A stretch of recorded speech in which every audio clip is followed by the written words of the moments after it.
Dieulfi Ensemble, osons une transition heureuse et fière de présenter la candidature municipale et européenne de Laura Briota, citoyenne roumaine et dieulfitoise engagée. Depuis 11 ans, elle vit et travaille à Dieulfi comme médecin cardiologue. Cette présence n'est pas le fruit du hasard, elle s'inscrit dans une longue histoire européenne de Dieulfi.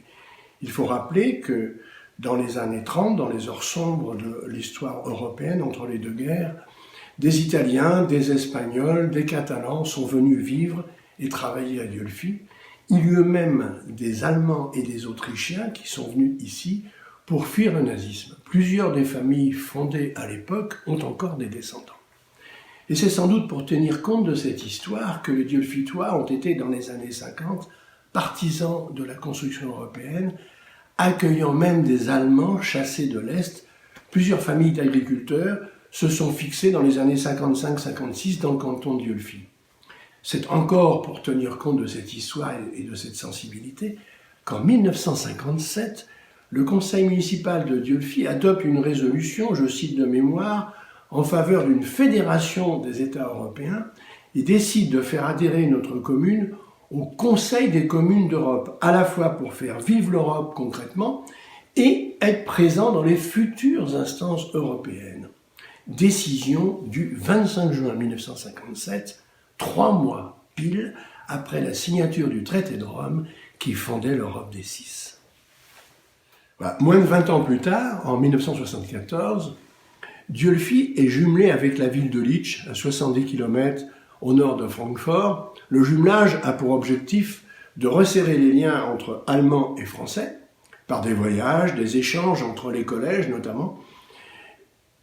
Cette initiative s'inscrit dans une volonté plus large de réconcilier France et Allemagne, réconciliation indispensable à l'essor de l'Europe, notamment auprès des jeunes.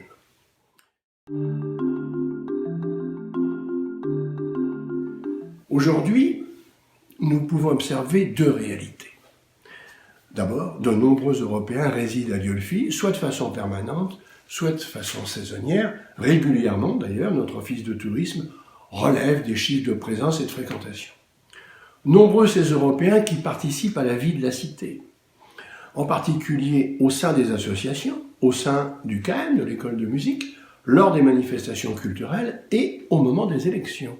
Récemment, une citoyenne britannique nous a écrit pour exprimer le regret de devoir cesser cet engagement au nom, je cite, des 15 Brexités de Dieulfi. Nous utilisons et souhaitons utiliser de plus en plus des crédits européens pour le développement local. Il faut poursuivre dans cette voie en étant bien persuadés que les grands défis que nous voulons affronter, transition énergétique, protection de l'environnement, interdiction des pesticides, santé, migration, sont des défis pour l'Europe tout entière. Nous devons donc agir à la fois à l'échelle européenne et localement, à l'échelle locale. Oui, Dieulfi doit rester une cité européenne comme elle a souhaité l'être il y a un peu plus de 60 ans.